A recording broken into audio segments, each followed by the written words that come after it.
Hey guys, it is me, Beth, back with another video. Once again, I am doing an album review this week, and it's probably going to be super biased yet again because it's for my favorite band, the 1975. If you don't like the 1975, please click off this video right now because I don't need you coming at me in the comments like, the 1975 sucks, blah, Back on Friday, February 26th, they released their newest album called I Like It When You Sleep, for You Are So Beautiful Yet So Unaware of It. This album has 17 tracks, so I'm just gonna start right away because I feel like this will end up being a really long video. So track number 1 on this album is basically a reworked version of their first track from their debut album. The song title is called The 1975. I'm gonna play a little bit of each of the songs.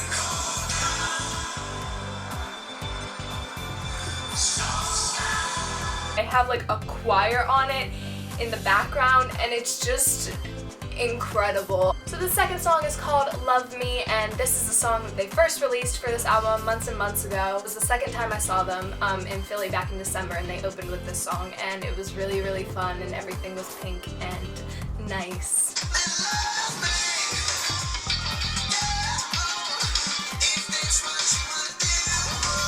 Very 80s, very funk, very fun, honestly. The third song from this album is called Ugh, which I love because that's like me at all times.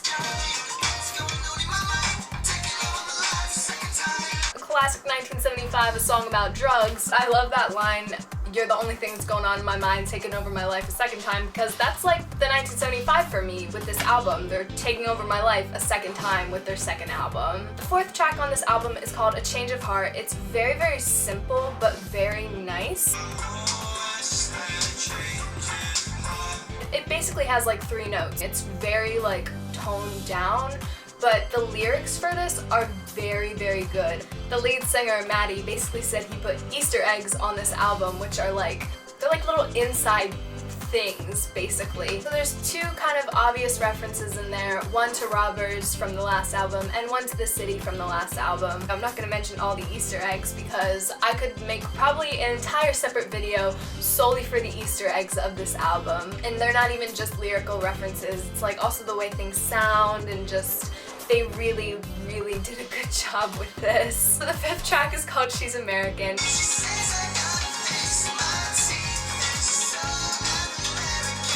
Obviously that song is a bop. So funky, so good. I know I keep using the word funky to describe this album, but that's because it is. The 6th track is called If I Believe You. It's basically about Maddie's struggle with religion.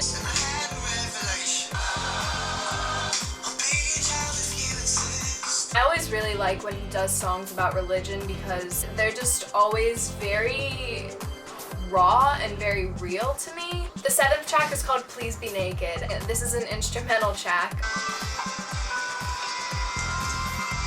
Their instrumental tracks to me aren't boring because they always make me feel something. To me, Please Be Naked is really pretty. I don't know if this is weird for me to say. It sounds like growth to me because it starts off very slow and it kind of is picking up towards the end. I just really enjoy that one. The 8th track on this album is called Lost My Head. It's very similar to Face Down, Anna Brain, all those songs that they've done before. Back in their Drive Like I Do days, they had a song called Lost My Head, and it's basically the same as this, except this is a more produced, mature, real version of it. This is one of those songs that kind of builds up, and at the end they have this string section. I think it really just adds something. I think it's so beautiful, so pretty. I love it. So the 10th song is called The Ballad of Me and My Brain, and this is another one of my favorites. Maddie's vocals on this sound like they did when they were Drive Like I Do. I really love this song. It's very creative. The lyrics are extremely creative. So the 11th song is called Somebody Else. This is another one that I heard before the album actually came out. I heard this when they played it at the concert. I already knew the lyrics because I'm a creep that listened to all the live performances, so I would know the lyrics before I went to the concert, even though the song wasn't released at the time.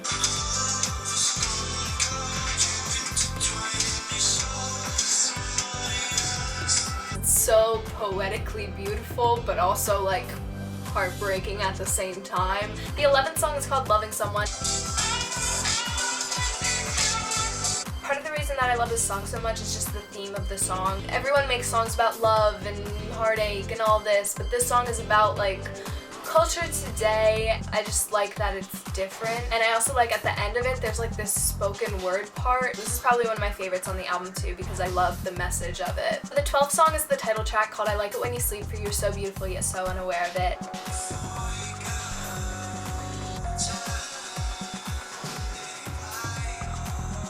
Back in August of 2014, Maddie tweeted, "Before you go, turn the big light off." I really enjoy this one because it starts out kind of Anna Brainy, kind of face down-ish, then it basically builds up, and at the end, it's a bop! Like, listen to this. The 13th song is called The Sound. This is another one that was out before the album came out.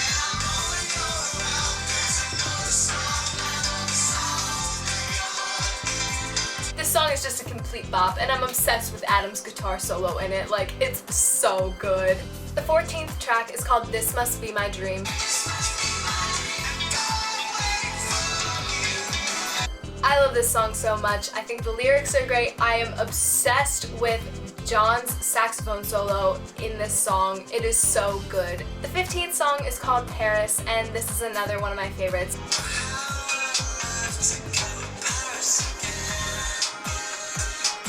The combination of George Adam and Ross in the background is what makes the song sound so dreamy and nice. I just love the juxtaposition of the two, the music and the lyrics, because the music sounds so dreamy and beautiful and I love it, and the lyrics, when you really listen to them, are about drugs and the situation isn't dreamy and beautiful, and that's part of what makes me love that song so much. But the second to last song, the 16th track, is called Nana. Maddie wrote this for his grandmother who passed away. You know, the music behind it is simple, but the lyrics and the emotion are so raw and real, and if you've ever experienced any sort of loss, I would recommend you go listen to this song because it's just touching and beautiful and very relatable. So the final track on the album is called She Lays Down, and Maddie wrote this for his mother who went through depression.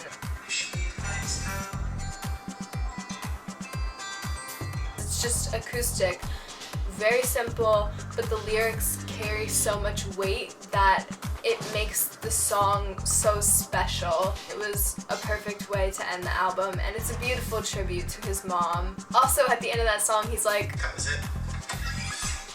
Yeah, he says that was it, as if he didn't just make this entire album that will probably not only did it make my February, not only will it make my winter into spring transition, it will make my whole year. This album I will listen to for, God, the rest of my life on repeat for the next multiple months. I'm gonna annoy everyone I know with it. I already have. I literally would not shut up about this album coming out. Okay, top 5 in no particular order, I would say would be Lost My Head, This Must Be My Dream, Paris, Loving Someone, and The Ballad of Me and My Brain. Those are probably my favorites from this album.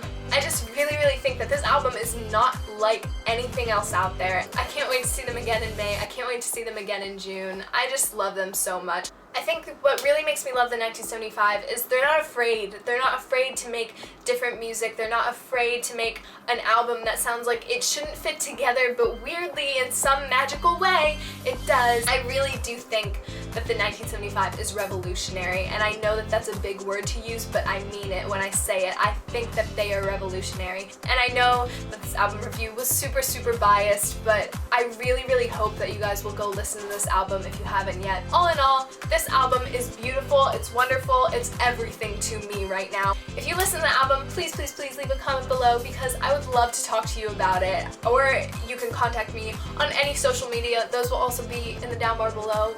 Follow them. Subscribe if you want to see more videos of me obsessing about the 1975 because I'm sure that there will be more in the future. But yeah, I guess that would be it for this week's video. I love the 1975 so much, and I will see you guys sometime next month, I guess? Yeah, okay. Bye!